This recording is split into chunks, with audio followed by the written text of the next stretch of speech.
अब पूरी धरती पर पानी ही पानी है। समंदर का लेवल 25,000 फीट बढ़ चुका है और जो लोग बच चुके हैं वो समंदर में तैरती हुई बस्तियों में रहते हैं। उन्होंने इस वातावरण में अपने आप को ढाल लिया है, लेकिन एक मैथोलॉजिकल थ्योरी है जिसकी मुताबिक ओशन के अंत में एक ड्राई लैंड है और ये सब वहां तक पहुंचना चाहते हैं। यहाँ पर एक आदमी को दिखाया जाता है जिसका नाम मैरिनर है। उसके पास एक बोट है और वो एक डिब्बे में टॉयलेट करता है, उसे एक मशीन में डालता है और वो साफ हो जाता है। उसके बाद वो उस पानी को पी लेता है क्योंकि समंदर का पानी नहीं पिया जा सकता और इस वक्त पानी की कीमत बहुत ज्यादा होती है। तभी मैरिनर को अपने सामने एक नाव दिखती है, उसमें एक आदमी होता है। मैरिनर उसे बोलता है कि बंजारे मिलते हैं तो आपस में सामान की अदला बदली करनी होती है। वो कहता है कि मुझे कुछ नहीं चाहिए, अभी अभी मैं एक जल बस्ती से आया हूँ, वो यहाँ से 8 दिन की दूरी पर है। तभी उन्हें 2 लोग दूर से आते हुए नजर आते हैं। इन्हें स्मोकर्स कहा जाता है और ये सब लोगों को मार देते हैं। और जैसे ही वो दूसरा आदमी उन स्मोकर्स को देखता है तो मैरिनर को उसके कुछ फल दिखाता है जो उसने उसकी नाव से चुरा लिए थे। वो कहता है कि तुम यहाँ से कभी नहीं निकल पाओगे क्योंकि उसकी नाव खराब होती है और वो वहाँ से निकल जाता है। मैरिनर एक हैंडल को खींचना है और तभी उसकी नाव में बड़े बड़े पर्दे लग जाते हैं। दरअसल उसकी नाव काफी एडवांस होती है। इस नाव को ट्रिमरन कहा जाता है और अब उसकी नाव स्पीड में चलना शुरू हो जाती है और जो उसके फल चुराकर भाग रहा होता है वो उसकी नाव का पर्दा तोड़कर आगे निकल जाता है और पर्दा टूटने के बाद उसकी नाव की स्पीड कम हो जाती है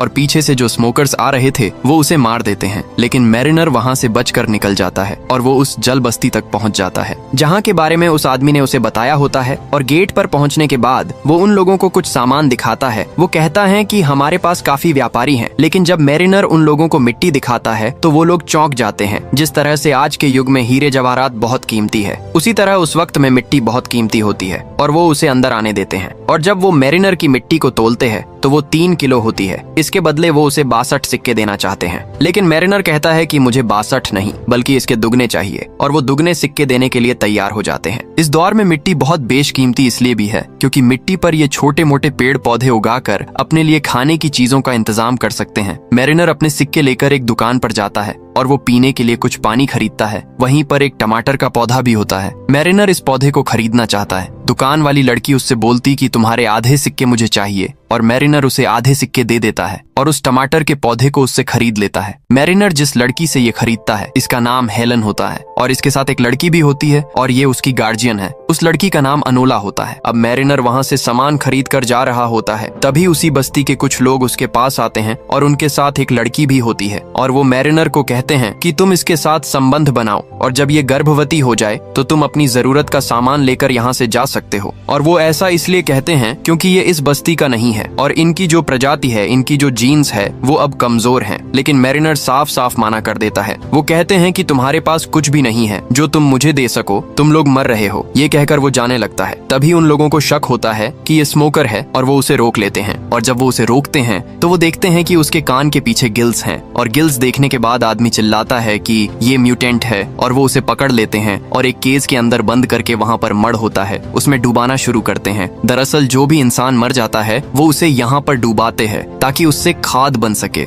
लेकिन इससे पहले कि मैरिनर उसमें डूबा पाता, इनकी बस्ती पर स्मोकर्स हमला कर देते हैं। यहाँ पर एक आदमी होता है जिसका नाम ग्रीगोर होता है। ये एक इन्वेंटर है और इसके पास उड़ने वाला बलून होता है। हेलन और अनोला को भी वो अपने साथ ले जाना चाहता है, लेकिन इससे पहले कि हेलन और अनोला उस बलून तक पहुंचती, बलून उड़ जाता है। तभी वो नीचे देखती है कि मरीनेरे डूब रहा है, वो केज के अंदर बंद है। वो भागकर वहां पर जाती है और वो कहती है कि अगर मैं तुम्हें छुड़ाऊंगी तो तुम हमें अपने साथ लेकर जाओगे। वो कहता है कि हाँ। वो उसे छुड़ाती है और इसके बाद ये तीनों के तीनों यहाँ से निकल जाते हैं और स्मोकर्स इनकी बस्ती को तबाह करके उस पर कब्जा कर लेते हैं। इनका जो सरदार होता है जिसका नाम डिकन है, वो कहता है कि मुझे वो टैटू वाली लड़की चाहिए। दरअसल ये इनोला के बारे में बात कर रहे होते हैं। इनोला की बैक पर एक टैटू होता है और इनका मानना ये था कि वो ड्राईलैंड तक का नक्शा है, इसीलिए इन्होंने इस बस्ती पर हमला भी किया होता है। यहाँ पर 3 तरह के अलग अलग समूह हैं। एक स्मोकर्स जो लोगों को मारते हैं, उनकी बस्तियों पर हमला करते हैं। दूसरे हम इंसान जो समुद्री बस्ती में एक साथ रहते हैं, चीजों को खरीदते हैं और बेचते हैं। और तीसरे वो होते हैं जिन्हें म्यूटेंट कहा जाता है, जिनके कान के पीछे गिल्स होते हैं जैसे मछली के होते हैं, जिसकी वजह से ये पानी के अंदर भी सांस ले सकते हैं और मैरिनर भी एक म्यूटेंट है। मैरिनर हेलन को बोलता है कि हमें इनोला को मारना होगा क्योंकि हमारे पास इतना पानी नहीं है कि जिस पर 3 लोग जिंदा रह सके। दरअसल यहाँ पर पानी की कीमत बहुत ज्यादा है क्योंकि समंदर का पानी ये पी नहीं सकते और पानी का कोई भी और स्रोत इनके पास नहीं होता। हेलन ने उसे मना कर दिया। वो कहती है कि ये सिर्फ एक बच्ची है। मैरिनर कहता है कि बिना पानी के तुम दोनों मर जाओगे, इससे बेहतर है कि एक पहले मर जाए। लेकिन बाद में हेलन उसे मना लेती है और मैरिनर उस बच्ची को नहीं मारता। वही दूसरी तरफ दिखाते हैं कि स्मोकर्स का जो लीडर है जिसका नाम डिकन है, वो कहता है कि मुझे किसी भी कीमत पर वो टैटू वाली बच्ची चाहिए क्योंकि ये ड्राई लैंड तक जाना चाहता है और इसीलिए वो अपने आदमियों को एक प्लेन पर मैरिनर के पीछे भेजता है और वो लोग उस तक पहुंच जाते हैं। वो उन पर हमला कर देते हैं। वो बोलते हैं कि बच्ची को मत मारना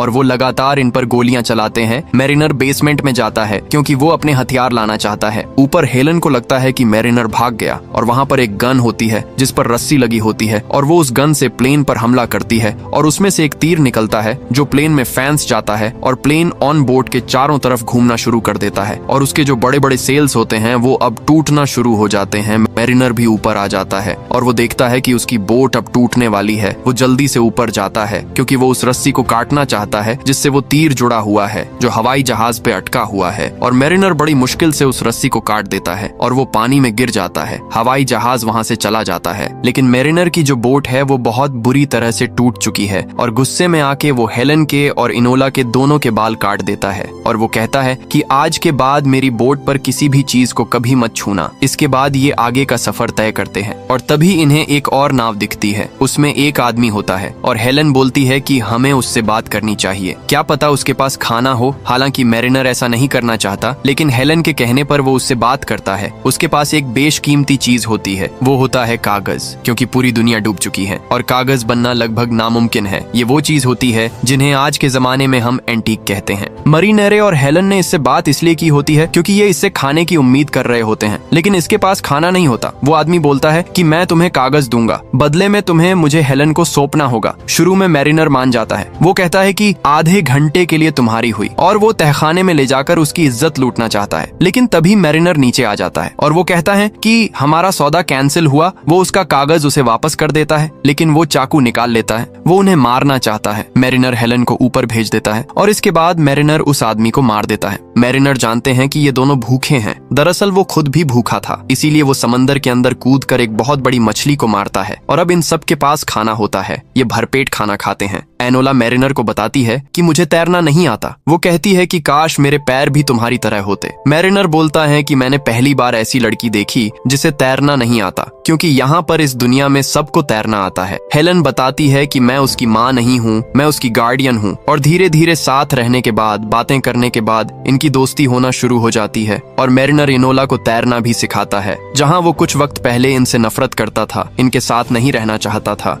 अब सब ये एक दूसरे की दोस्त बन चुके हैं। इसके बाद ये नाव के ऊपर आ जाती है और तभी ये देखते हैं कि सामने एक बहुत बड़ी नाव होती है और ये एक तरह की चौकी होती है जहाँ पर सामान खरीदा और बेचा जाता है और वो अपनी नाव को उस तरफ ले जाता है। लेकिन जब वो दूरबीन से देखता है तो वो देखता है कि उस चौकी पर पूरी तरह से स्मोकर्स का कब्जा होता है। दरअसल डीकन अपने आदमियों के साथ यहाँ पर पहुंच जाता है क्योंकि वो इनोला को, जिसकी पीठ पर सूखी धरती का नक्शा है, उसे हासिल करना चाहता है। लेकिन मैरिनर बड़ी चालाकी से, बड़ी बहादुरी से यहाँ से निकल जाता है और उसे अब शक हो जाता है। वो कहता है कि वो लोग हमारा नहीं बल्कि इनोला का पीछा कर रहे हैं और उसकी पीठ पर जो टैटू है उसका मतलब क्या है। हेलन बताती है कि ये ड्राईलैंड का नक्शा है, यानी सूखी धरती तक पहुंचने का रास्ता। मैरिनर बोलता है कि बेवकूफी है, ऐसी कोई जगह नहीं है। हेलन बताती है कि जब हमें इनोला मिली थी तो उसकी टोकरी में सूखी मिट्टी थी और वो मिट्टी तुम्हारी मिट्टी से भी बहुत बेहतरीन थी। इसीलिए सभी लोगों का मानना है कि इनोला की पीठ में जो नक्शा है वो सूखी धरती का नक्शा है और अभी तक इन दोनों यानी कि हेलन को और इनोला को ये लगता है कि मैरिनर उन्हें सूखी धरती पर ले जा रहा है। उसे सूखी धरती का रास्ता पता है क्योंकि उसकी नाव में बहुत सारी चीज ऐसी होती है जो सूखी धरती पर यानी इंसानों द्वारा बनाई जा सकती है और उसके पास मिट्टी भी थी। लेकिन मैरिनर मैरिनर बोलता है कि ऐसी कोई जगह नहीं है, तुम बेवकूफ हो जो ऐसी चीज पर भरोसा कर रही हो जो तुमने कभी देखी नहीं है, उसका कोई अस्तित्व नहीं है। हेलन कहती है कि तुम्हारे पास शीशा है और वो गाना बजाने वाला बॉक्स, वो सब कहाँ से आया? वो सिर्फ सूखी धरती पर बनाए जा सकते हैं। मैरिनर बोलता है कि तुम सूखी धरती देखना चाहती हो तो पानी में आओ, और वो उसे पानी में ले जाता है और एक बॉक्स के अंदर बंद कर देता है जिसके अंदर पानी नहीं जाता, और वो उसे समंदर के तल पर ले जाता है जहाँ पर बहुत बड़ी बड़ी बिल्डिंग्स हैं जो पूरी तरह से वीरान हो चुकी है। किसी जमाने में यहाँ पर एक शहर हुआ करता था, लेकिन अब यहाँ पर कुछ भी नहीं है। और वो हेलन को ये सब कुछ इसलिए दिखाता है ताकि उसके मन में जो एक झूठी उम्मीद है वो उम्मीद खत्म हो जाए। और जब ये ऊपर आते हैं तो ये देखते हैं कि इनकी नाव पर स्मोकर्स ने पूरी तरह से कब्जा कर लिया होता है, और वो इन दोनों से पूछते हैं कि इनोला कहाँ है।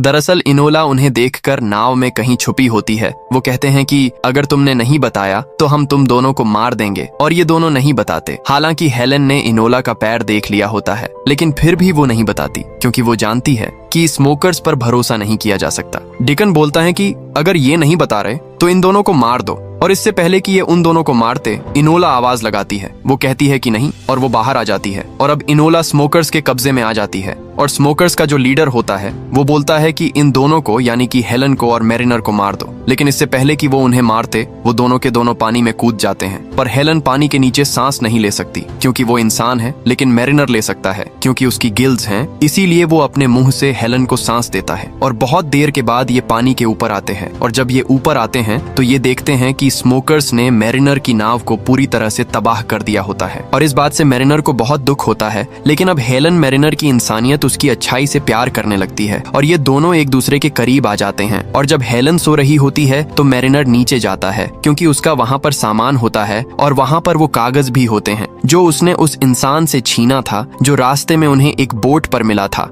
और उस कागज पर एक आइलैंड का चित्र होता है जहाँ पर बहुत सारे पेड़ होते हैं, और इनोला ने भी एक कागज पर उसी तरह के पेड़ का एक चित्र बनाया होता है। और मैरिनर समझ जाता है कि इनोला की पीठ पर जो टैटू है वो सूखी धरती का नक्शा है, और अगर इनोला ने वो चित्र बनाया है इसका मतलब वो वहाँ जा चुकी है, वो वहीं से है। लेकिन यहाँ से निकलना लगभग नामुमकिन है क्योंकि इनकी बोट पूरी तरह से टूट चुकी है। तभी ऊपर हवा में दिखाते हैं कि वहाँ पर ग्रीगोर आ जाता है, वो आदमी जिसके पास उड़ने वाला बलून होता है, जो उस वक्त अपनी बस्ती से भाग गया था जब उनकी बस्ती पर स्मोकर्स ने हमला किया था। और वो हेलन को देखकर पहचान लेता है। वो कहता है कि अच्छा हुआ तुमने अपनी बोट जला दी, नहीं तो मैं तुम्हें कभी भी नहीं ढूंढ पाता, क्योंकि धुएं की वजह से मैं यहाँ तक पहुँच सका। और वो इन दोनों को अपने बलून पर ऊपर ले जाता है, और पास ही में कुछ सर्वाइवर्स होते हैं जो उस बस्ती से भागे होते हैं जहाँ पर स्मोकर्स ने हमला किया था। और वहाँ पहुँचने के बाद मैरिनर बोलता है कि मैं इनोला को ढूंढने के लिए जा रहा हूँ, और वो स्मोकर्स के बहुत बड़े जहाज तक पहुँच जाता है और जहाज के अंदर चला जाता है। जहाज में कई सारे लोग होते हैं